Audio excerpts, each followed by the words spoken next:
No, it's going. Yeah. All right. Hey, what's up? Well, I was gonna do that. What's up, Anchored? Okay, what is up? So, you guys all start school this week if you haven't already. Some of you may have, maybe. I don't know. Some of you are at home, maybe. Votech started. Trent's going to Votech. He Oh, started. hey. Now we're just name dropping. Yeah. We're just dropping some names like flies. I'm calling you out, Trent. Calling you out. So, anyway, some of you, most of you, are starting school this week, which is super exciting. That means like this long spring break, Summer break. staycation, coronacation, Yeah. vacation. I don't know. There's so many names. Whatever. It means it's over for now. For now, I think. It's Whatever. gonna stay that way. We're sending the prayers up high. It's going to stay over. Sorry. Stay over. Okay, so you're going to school. We're all going to school. I'm kind of excited because that means my kids are going to school too. Yay! Mama gets a break. Anyway, so you're going to school. Okay, so what does that mean? That means don't be turds. Don't be turds. It's going to be weird this year. Things are going to be different. Some things are going to be the same, some things are going to be different. But, you know, we might like masks, we might not. We might eat in weird places. We might, I don't even know. I don't even know what's going to happen. But don't be turds. Be nice to your teachers, coaches, Janitors. Really, anybody you come in contact with, just be parents, nice. Yeah. friends, enemies, all of them. Be nice. Be nice, okay? Just be nice. Because we're all in this. We all are going through this crazy time, and it is crazy and it's different, and this is our first time going through something like this. Literally all of us. So, just be nice. Don't be turds, because that's just really important. That being said, this crazy time can bring stress. It can bring anxiety. It can bring fear. And so we just want to make sure that we tell you guys that you don't have to do it alone. Some of you might want to do it alone. Some of you are best at doing it alone. You can read, you can write, you can work out. But just know that you don't have to. You can reach out. You can reach out to your school staff. You can reach out to your parents. You can also reach out to us. You can reach out to your small group leaders. You can reach out to somebody you trust. But reach out to somebody who can provide you with good advice and trusted advice, or even just lend you a listening ear. Maybe you just need a Coke. Maybe you just need someone to just be with. Maybe you don't need advice. Maybe you just need someone to hang out with. So just reach out if you need to be with somebody, okay? So just know that. Put that in here for when that time comes, if it does. As for Anchored, well, we have a couple little pieces of information we need to share. You know. So the first one. We've got our school hours, and that will be from 7 to 9, not 6 to 9. 7 p.m. to 9 p.m. starting this week. Okay. This Wednesday. This Wednesday. You come at 6. You're going to be early. You'll be early. You can help us set up. You'll be there. I mean, we might be there, but nobody else will be there. I don't know if we'll be there. I don't know. But hours starting this week, 7 to 9. Okay. So here's another one. Okay, get ready for this. Some of you may not be super stoked, but just, bear with us. Warning. We will not have food every week. I know. You're like, oh, I love food. And it was so cool that you had food every week. Especially those nachos. No. Really, guys? Seriously? Did anyone taste those nachos? I ate 2 plates when I got home. Those were terrible. They were like eating like a big old chunk of salt. Maybe that's why my blood pressure is so high. It is. Seriously, you guys. Seriously, no one said anything, which means that you guys are so respectful. So wonderful job for not saying anything, but ew. Seriously, he dropped, I don't know, we had 4 kinds of salt in there. Seriously. Anyhow, so good news. No nachos for a while. Okay, so that doesn't mean we won't ever have food. We will have food, and we will have food more, maybe hopefully more than not, but just not every week, because like I mentioned earlier, we are parents and our kids are in school and we have a lot of crazy stuff going on and a lot of people have stuff going on. So not always having food. Anyhow, so there's that. So we're another series, another week of Like Me. Week 2. Not like you, not like me, like me. It's a series. So week 2, it's a good series. This week it's about jealousy. Ooh, it's a good one. This guy says a little cool story, so it opens up his heart just a little bit. After that, we have the Paul and Rachel show. I mean, I think it's getting funnier. I think. I'm a little biased, but I think it is. We're really trying really hard to make it funny. We're trying to get some people that are interesting and funny and exciting to be around. Not that the other ones haven't been funny, because I think they've all been good, but our editing skills, I think, is what we're trying to work on. So anyhow, so stay tuned for the Paul and Rachel show, and as always, oh, you are loved. So cute. You are loved. We love you. See you later. Have a good first week at school. Later.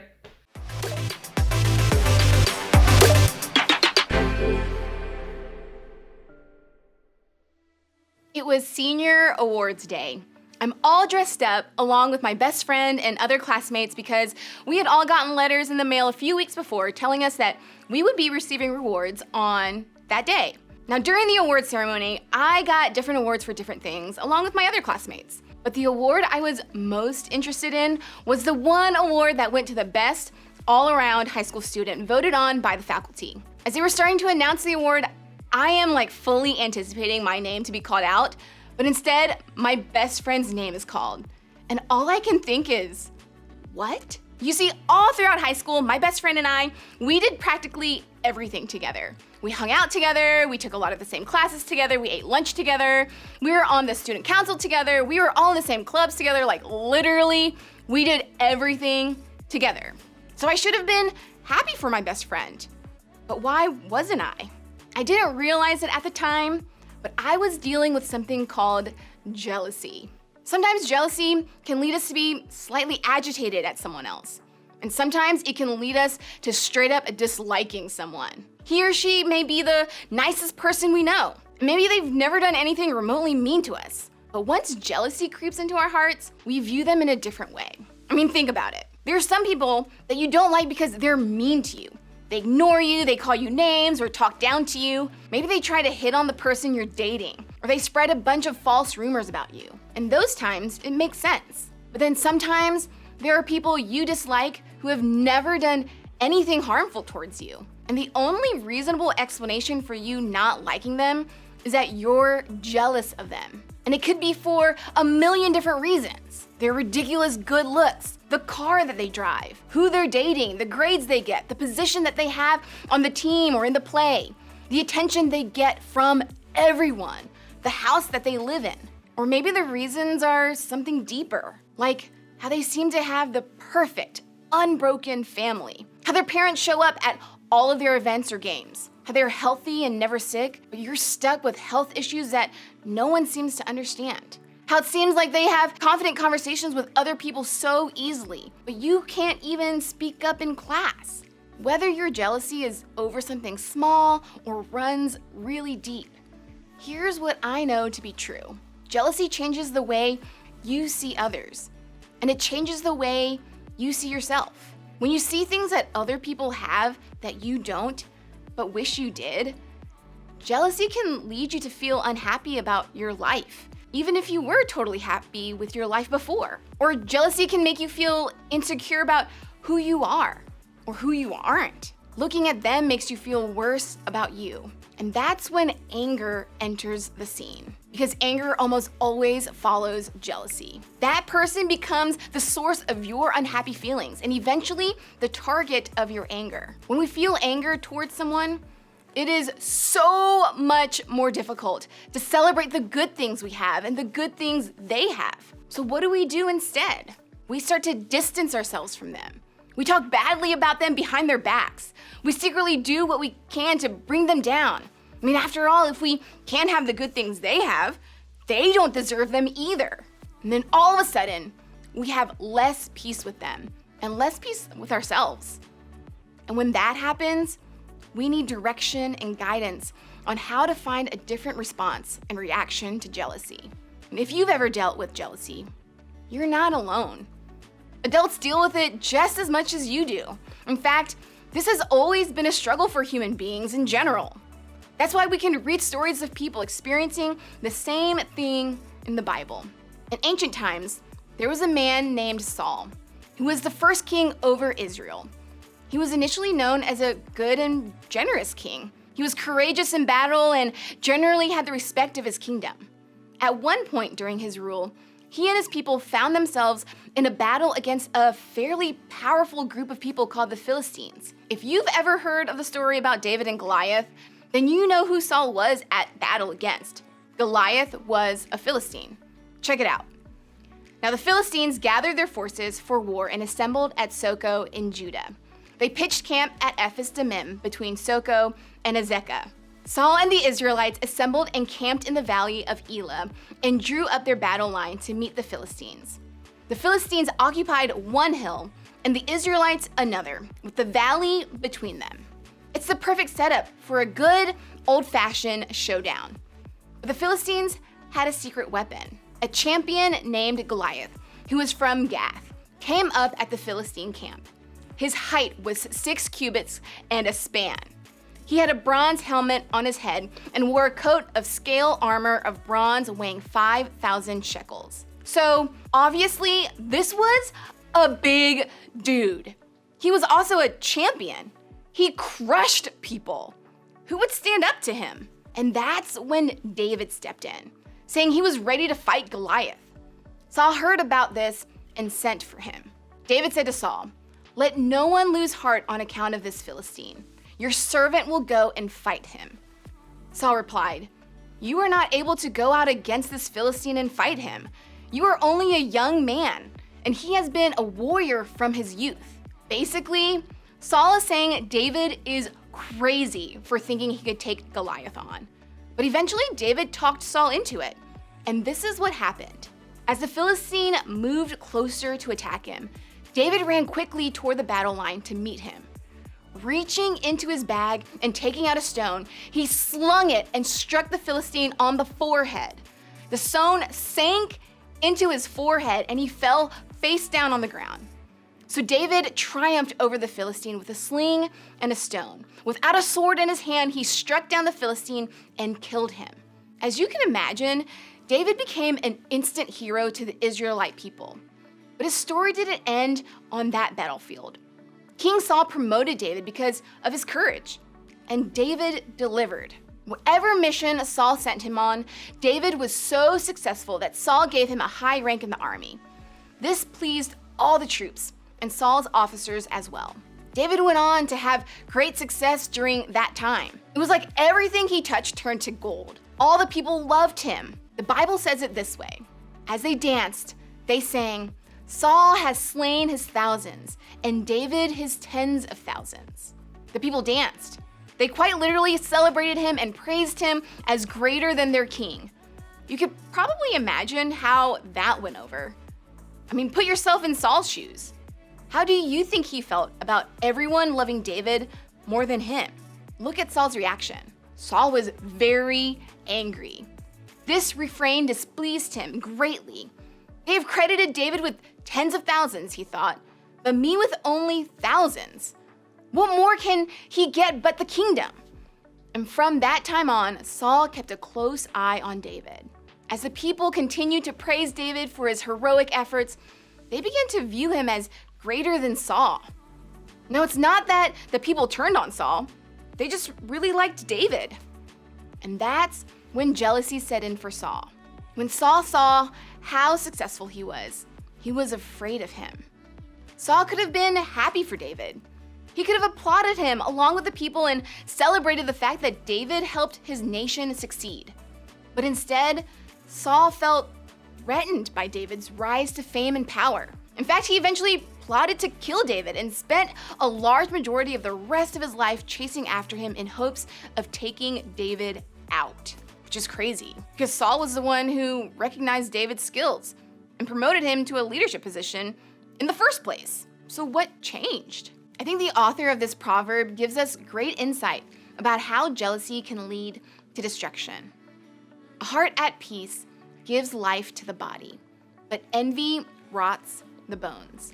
If we're not careful, we can find ourselves in the same position as King Saul. We'll discover for ourselves how jealousy of a friend can rot, destroy, and ruin us. Jealousy can destroy that friendship. Jealousy can cause us to doubt our own talents, achievements, and successes. Jealousy can rot how we feel about ourselves. Jealousy can kill our sense of peace. We will constantly encounter people who seem to have better things and a better life than us. That will never stop. And sometimes that sets our hearts in a strange direction. And if we aren't careful, that gut feeling of jealousy has the potential to not only ruin our relationship with others, but also ruin the way we feel about ourselves. Okay, so we all get it. Jealousy hurts us. But what are we supposed to do about it? You can't just decide to not feel something you feel, right? I mean, have you ever tried that? Let's practice that for a little bit. I mean, think of someone you're jealous of. Now, don't be jealous. Did that work? Of course not. It's ridiculous. But there is something we can do. Something that all the research and brain science says can actually help us lessen the effects of jealousy. Here it is. We can celebrate others. Because the more I celebrate others, the more I like me. It's kind of like this. Think of a boat. Like a little one that you might see out on a lake gently floating on by. For some people, it's fun. But for me, well, I spend most of my time on any boat trying to, well, you know, it's not pretty. And since my brain is making me nauseated, I can't just unfeel that. I can't just tell myself, hey, don't feel like you're gonna barf. It doesn't work that way. But you know what works? There are these little wristband things that you can wear when you go out on a boat. Some normal looking, nothing special wristbands. And here's what's crazy. There's no medicine in them. They just put pressure in the right spot to trick my brain into feeling something different than what it's feeling. And celebrating others works the same way.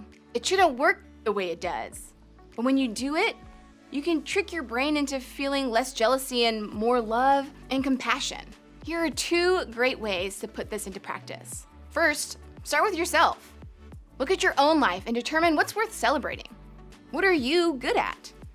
What do you have to be thankful for? What's good in your life right now? These might seem like really cheesy questions to ask or practices to participate in, but trust me, write them down. Maybe even challenge yourself to write down one thing every single day. It'll help. Second, move to the person you're jealous of. When you feel that tug towards jealousy, ask yourself what you can celebrate about the person you're jealous of.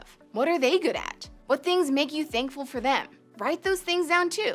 This may be difficult at first. It may seem pointless, but if you can stick with it and stay committed to the process, you'll be amazed at how it changes how you see yourself and how you see the person you're jealous of. This week, I want to remind you that this is normal. It's something that people of all ages struggle with. And unfortunately, it's a battle you may face your entire life. I don't tell you that to discourage you, but to encourage you to start working on this now. Because if you can start fighting back now, it will set you up for a better future forever. Jealousy will rot your relationships and rot your peace. The more you celebrate others, the more you like yourself. So who do you need to celebrate? You may not be able to talk about them by name in your group of friends because other people know them, but you can begin to brainstorm ideas for how to celebrate others in group. And on your own, you can begin the immediate work of celebrating the people you're jealous of, and in turn, experiencing more freedom in your relationship with yourself and others. So what is one thing you can do this week to celebrate them?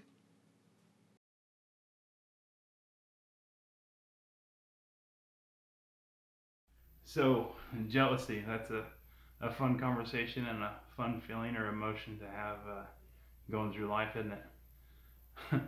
I can remember when I was in high school and even now, I mean, it's no solved issue with me. But I have friends that I've known since kindergarten, so 10 plus years that I had very strong bonds with, where we knew each other very well and we hung out a lot, and but there weren't that many of them. There was maybe 4 or 5 of them. But then out of that 4 or 5 friend group, there was 2 or 3 of them that seemed like they had 400 or 500 friends. They went out to a gathering or a football game or a school dance, everybody knew him. Everybody was friends with him. Everybody wanted to talk to him. And everybody made it a point to come see them.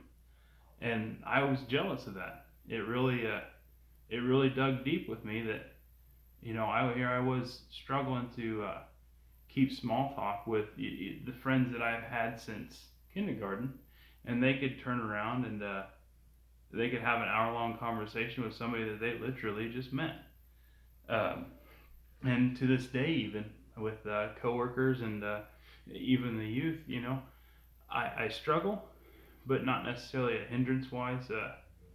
But I see the jealousy come out in my mind, and I gotta kick it back a little bit. I gotta remember what my pastor said at the time.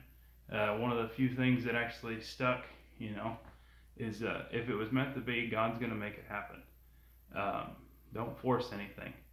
No good relationship's gonna come out of a forced start. So I gotta keep reminding myself of that, and through. It'll happen with time. I mean, I feel like it's proved through the fact of when I started as a small group leader with the guys. I could try to make small talk, or there was a few things that we could joke about, but for the most part, we didn't know each other, and I rode the struggle bus just to keep a conversation going. But I feel like now, maybe I could walk up to them in the middle of a Walmart parking lot, and we could probably have a pretty meaningful conversation about stuff that doesn't even have to deal with Anchored. So I've gotten better, but I've not gotten 100%. I'm not cured, I guess you can call it. So God and I keep working on it, and it's something that I actively pray about, and I hope that if any of you guys are struggling with it, or if you guys have any issues, questions with it, that you can come to me and know that you're not going to be judged. I'll be the first one to tell you that, it hurt my heart. I've gotten over it, or I've gotten better with it, I guess. So maybe I can help some of you guys. So have a good week, guys.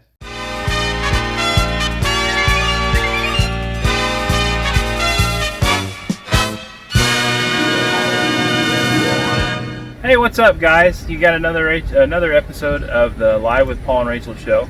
And we're going to continue on the trend with getting to know people from around the community that you may or may not have any kind of association with. If you don't, by all means, hit them up. They'll talk to you. They're all great people. And if you do, let them know what you thought of the video, and keep them entertained. Today, we get to speak with the Children's Ministry Director from our own home church, the FBC, Emily Chandler. Yay! So, Hello. How are you? I'm good. How are you? Good. So, I don't know if you can tell this or not by our background or not, but we're sitting in a treehouse right now. Like, that's super exciting. We're sitting in your backyard, up in a tree. Really, it belongs to the boys, and the kids. We're in a tree. Territory, but we invaded today. Yeah, we're invading their territory. We're in a tree. That's right. Super exciting. We're in a tree. We're on location. It's super fun. So if you haven't watched any of the episodes yet, what we usually like to do is start off with some questions. It'll be some silly, some serious, some fun, but have fun with it. They don't all have to be serious answers if you don't feel that way. Do you know me? We'll swap them back and forth. I'll try to be funny. Okay. I'm pretty serious. That's all right. That works too. So what do you do for a living? So I am the Children's Ministry Director, so that means I get to prepare all of the activities for nursery age kids all the way up to 6th grade. So anything that we would do on a Sunday morning, or anything we would do on a Wednesday after school, that I get to prepare that and help coordinate the leaders. So, yeah. What are some of your hobbies, or what stuff you do like to do for fun? I like to sleep. Yes. I think a lot of our do. teens can relate to that. Yes, I do. I like to sleep. I like to read. That seems like a very mom thing to do, but it's more about escaping reality. The teacher in me, because I used to be a teacher, I like to get into a good book and not think about what's happening in the world around me. The Shut stress down, of yeah. the regular day and the stress of COVID or whatever else. I can kind of get my brain focused on something else, so I enjoy reading. If we had a beach nearby, I'd be okay with that too. Well, yeah, I think a lot of us would be. It's very Yeah. true. Yes. What is your favorite fast food chain or your favorite restaurant? I like food, so there's that. I don't discriminate really. I really like Chick-fil-A. I do. I like their Chick-fil-A sauce. So that's probably my fast food choice. So we've already interviewed your husband, and this was a fun little question. I'm hoping that your answer isn't the same as his, but if it is, that's okay. Is there anything from your youth that you wished would come back into fashion? Oh no, my answer is not the same as his. I did hear his. From my youth, I don't know. Because we've had. I liked my Doc Marten boots. Okay. I those had are some nice. like wingtips Yeah. that were silver and black, Oh. and so yeah, those were like my favorite shoes in high school. My silver Good wingtip. call. What happened Doc to Doc Martens? I don't know. They did kind of fade They away did. very quickly. They really did. You wore them until they got almost flat on the bottom. You know, they had all those indentions Yeah. and being thick soles. That's when they were good. Yeah. Yeah. Where is the next place on your travel bucket list? Well, is this like a realistic question? Like, where are you really gonna go next, or is this like a if you could go anywhere? If you could go anywhere, I think would be okay. Yeah, that's an okay answer. Okay, so I would probably choose like Fiji or Bora Bora or one of those like Indonesian islands where you get the little grass hut that's out over the water.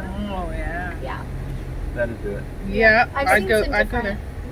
We've looked at some and they're like, you know, pretty penny for one night. Oh, I bet. Yeah. And you can't just have one night. Well, yeah. So Yeah. that's on the I bucket would list. go there. But Yeah, I think I I could would have go one there. there. Yeah. Good place to shut down. Yeah. Mhm. I think I could relax there probably. Yeah. What would you say is your most prized possession and why? Prized possession. So, yes, I know. My most prized possession would probably be my flute that my parents bought for me. It was very much a surprise for Christmas one year.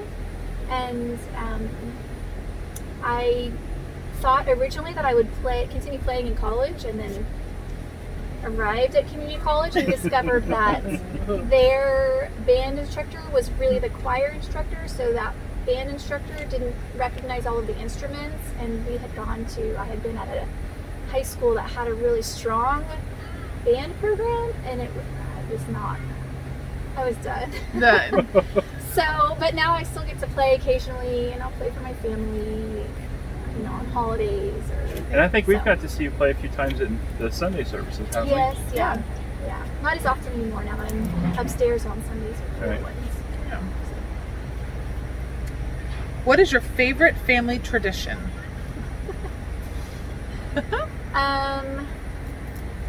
Well, I don't know. We just created a new one. I'm looking at Josh. He's standing off screen. We don't exactly celebrate the Tooth Fairy. Long story short, our family needed to have no lies, and not that the Tooth Fairy is a lie. It just felt like bending the truth, and so we just said we weren't going to do that. And so, but now the kids are old enough and they kind of want to do the Tooth Fairy, though they know the Tooth Fairy is not real. And so, What? yes, oh sorry. Sorry. I didn't spoil that for any of you. So now the kids have asked Josh, will you be the Tooth Fairy? Oh. So now he Like is Tea Daddy. Okay. Oh. He's Tea Daddy. He writes a little note that has coins and signs it Tea Daddy. Because it's like Tooth Fairy, like Right. P. Diddy, but Tooth Oh, Daddy. Okay. I like Tea that. Daddy. I can dig that. So that's kind of a fun new one that we've I started. don't know that should be just a family tradition. I think we may need to just carry that name on Tea Daddy. for him. Yeah. Well, my kids really wanted the coins. They want the money. Well, You're yeah. missing out on that. Yeah, To for sure. discover that the Tooth Fairy was not real. They bring money. They want Yeah. the money. Yeah, So, yeah. I think the name fits too. So I think we should probably carry the name on too. Yeah. So we might be Daddy. carrying that on for You're him. welcome. So yes, that's great. What is a piece of advice that your family member has given you that you?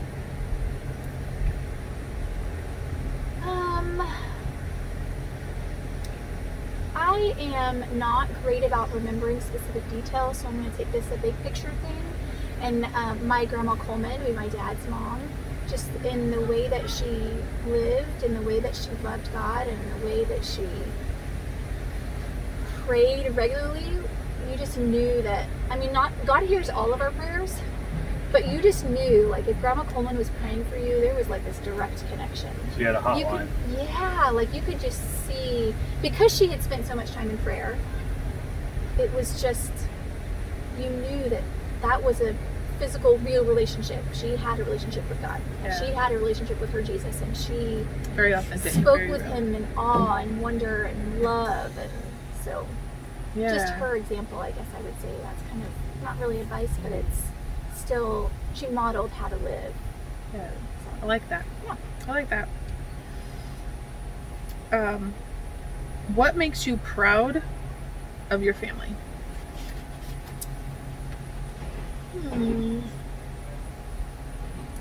Having a family with 4 kids can be a lot.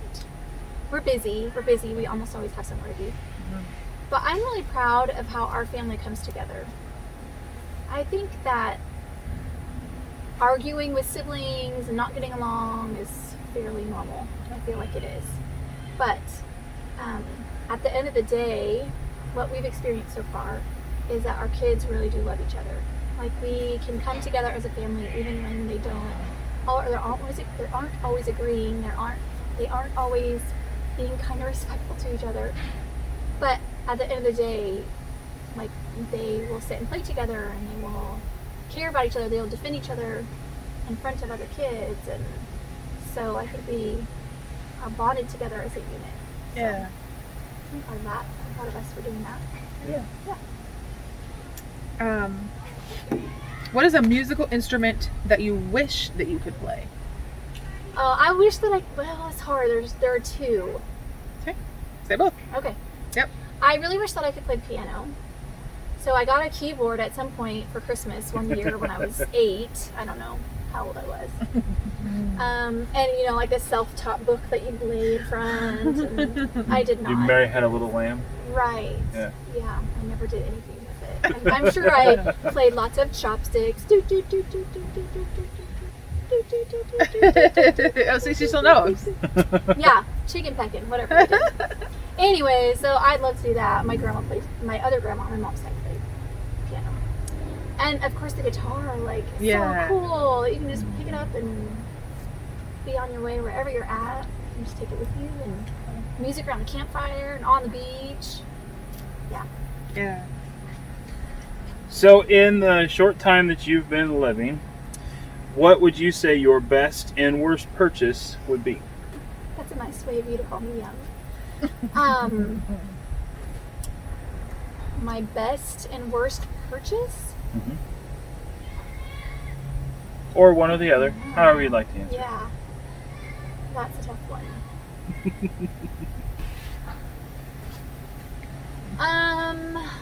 My best purchase would be our house, maybe? Okay, that's fair. We don't actually own it yet, but, you know, we've been able to fit 4 kids into it, and when we moved to Hiawatha, we had 0. So it's allowed us to grow, and we each have space, and so that would be a good purchase. Yeah, It's a that wise would work. purchase That's for the great. family. This is a great answer. The worst purchase? I don't know. I've never bought anything stupid. What are you talking about? That was my I spend my argument money. too. I spend my money super wise all the time. Mhm. Yep. I like it. I don't know. Probably my cheap drinks from Casey's that I don't really need that I end up spending $5 on here and there. It's not wise. I don't need those. I don't need that. If you were given a 1-minute ad slot during the Super Bowl, how would you fill it? Oh my gosh. Okay. And countdown. 5, 6, 7, 8. No, I'm not really. I was like really excited. That's awesome. Awesome. Okay, so that was a little bit of who Emily is. Thank you so much for sharing Sure. a little bit about you. So, okay. So up next, we are going to play a game, and we are going to Get set up. get set up for that. So hold tight.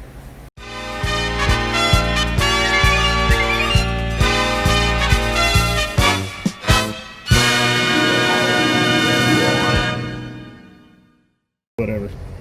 Okay, so the game that we're going to play with Miss Emily and Miss Rachel today is called the Whisper Game.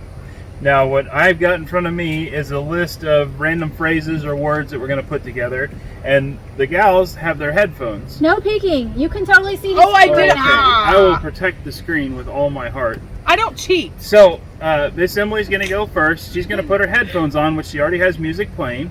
I'm going to read a phrase, and she's going to guess or attempt to figure out what I am saying.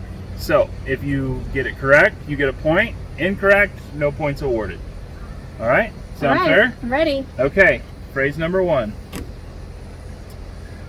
Let's go. Easy peasy. Easy peasy. Okay, 1 point for Miss Emily.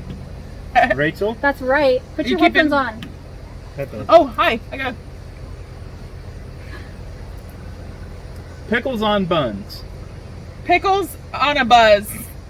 That's close enough for a point. We'll get it. Oh, this is So- totally a wife-husband Well, team. She doesn't know any of these, but since you guys have pretty well easily knocked it out, we're going to scroll down to the difficult settings, and this may be interesting. Okay. I'm ready. Yeah. I threw a walrus at your grandmother.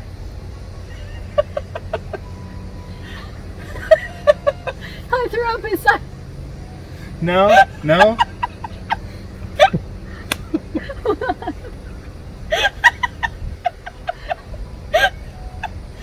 I don't know what's so funny. I threw a walrus at your grandmother. Something. Something about. I'm sorry. Something about your mother, brother. Something brother. One more shot. I threw a walrus at your grandmother. I threw a walrus at your grandmother. Oh! The world? Okay. Oh! Point given. Okay. Oh my gosh. No, I could not hear it. A zebra broke the windows. What? No idea. A zebra broke the windows.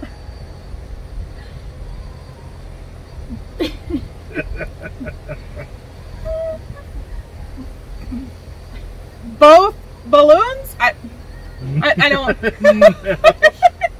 enunciate. A zebra broke the windows. A zebra broke a window? That was close. Yes. Okay. Really nice work. My cheeks hurt already. Stand up. Okay. Sir Wigglesworth. 2 years worth. No. Sir Wigglesworth. Wayne's World. I feel like he's enunciating more with her. Sir Wigglesworth. Sir Wheelsworth. That was close. That was close. Sir Wigglesworth. Sir Wigglesworth. There we go. Nice. Yeah. Nice. Uh-oh. I don't have a song. Well, let's take care of it. No cheating. I'm being honest. I can't hear a Down, song. down, down. Okay. Playing?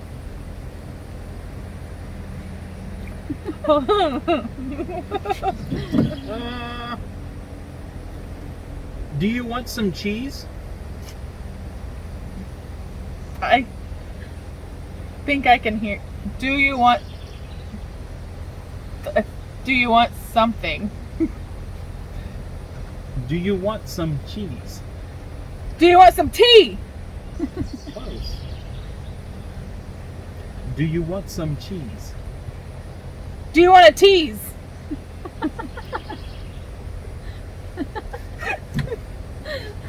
Okay, last chance. Last chance!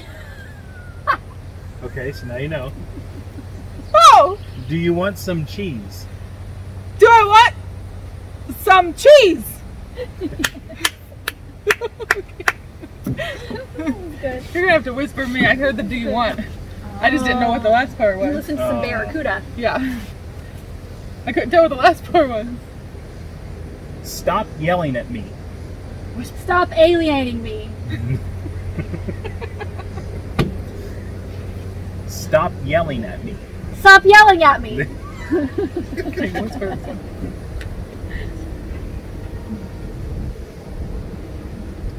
The ball is in your court.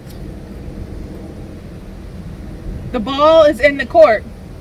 That was close enough. Yeah. It's a pretty well even tie here. Nice. That Did he was whisper good. that one too? Because I didn't hear I mean, it. it was quieter. Huh. I didn't hear it. Where? Hold on. Ah, I just know you. I'm all the way up.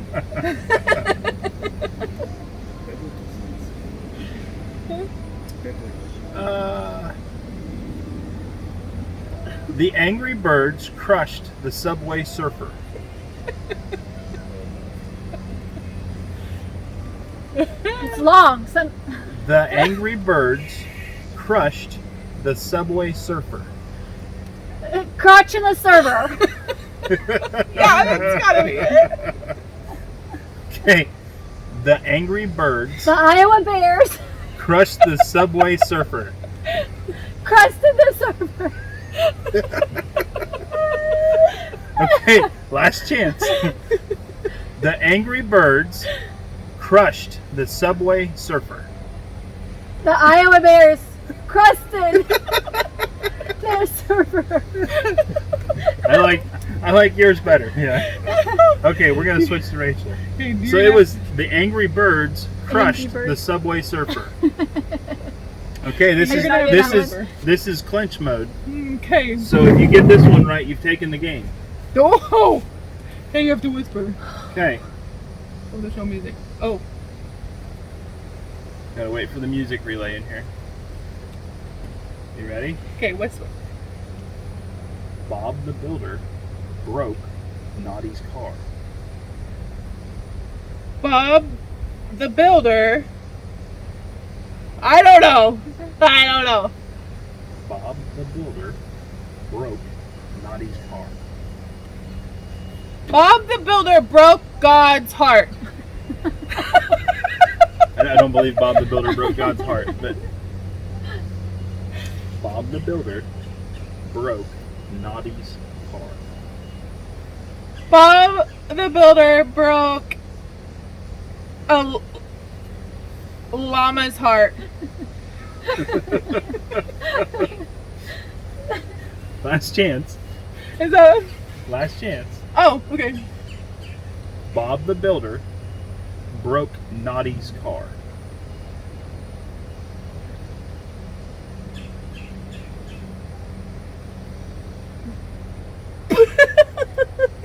Bob the Builder. I'm probably wrong with Bob the Builder. Bob the Builder broke. I don't know. Oh my goodness. So You we were right. Bob the Builder Okay. was right. broke Naughty's car. Oh, not llama's heart. Not Mama's heart. Not God's heart either. Not God's heart. Nobody's So heart. are we to have a sudden death or are we to walk away tied? We are not walking away tied. Okay, so we There have must be a winner. we have a sudden death. So I believe what we'll do is just sit side by side. I'll Okay. read it off, and whoever gets it first, Or should we have Josh read it? well, then you gotta Ooh. throw it all off here. Oh, okay. Paul's mouth works just fine. Are we ready? You're gonna have to whisper. Ready? Rumble, grumble, tumble. Rumple, grumple, stumble. That was close.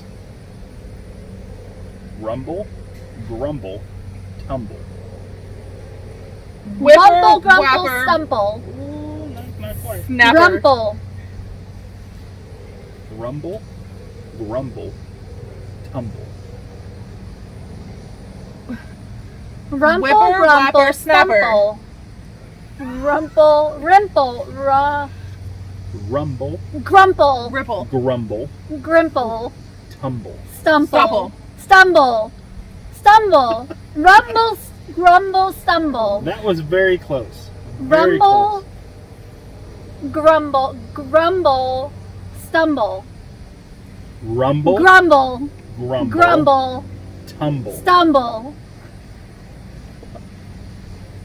Rumble, rumple, grumble, grumple, tumble. stumble, Yeah, Because saying it Tumble. louder ticky makes ticky sense. tumble.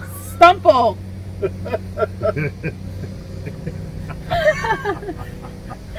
Last chance. Rumble, Grumble, grumble, Rumple. grumble, tumble. tumble. There we go. Did I get it? Yay. Rumble, Woo! grumble, tumble. I got it. Awesome. Oh my gosh, that was ridiculously fun. That was fun. All right. Okay. So we have one last question for you. Okay. We're going to see if we can, bring it back in. Bring it back I don't even around. know if that's possible.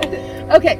So in 1 minute-ish, if you could tell us just something that Jesus has done in your life, something that maybe you can help these students to just understand a little about Jesus. Okay, so 1 minute. Well, Sure. I'll just say a few things. Yeah, few things, whatever. So I guess what I have recognized now as an adult versus how I felt growing up is the lack of rules. It felt like there were so many rules that I had to follow and I had to do things right, and I still sometimes lean that way, but I'm recognizing there is freedom in Jesus and that we can be real people, we can just be real, and we're gonna make mistakes, and I shouldn't purposefully or try, but when things don't turn out or things go wrong or I don't know, there's just grace there. There's just grace that I'm thankful for, that I can extend that to other people. I say make a heavy sigh because I don't know that I do that as well as I could, but I'm thankful that grace is extended to me in the moments when I'm not at my best. And this time of being home and things being very different because of COVID and being out of our routines has been a challenge for me because I like routine and I like structure. And so just recognizing that grace, that we're all in this together, we're all trying to find our way in our faith journey, we're all trying to figure out how to be, the best that we can be, and Jesus is right there extending his grace and all through all of that also. So I guess that's Very good. where I'm at now. Perfect. Well, thank you so much for sharing your time with us and having some fun with us and your space, your treehouse. Yeah. So, and with that being said, love you guys and thank you for coming to watch. Be safe, wash your hands, don't touch your face. And wear a mask. Jorts! The new trend. Rumble, grumble, tumble.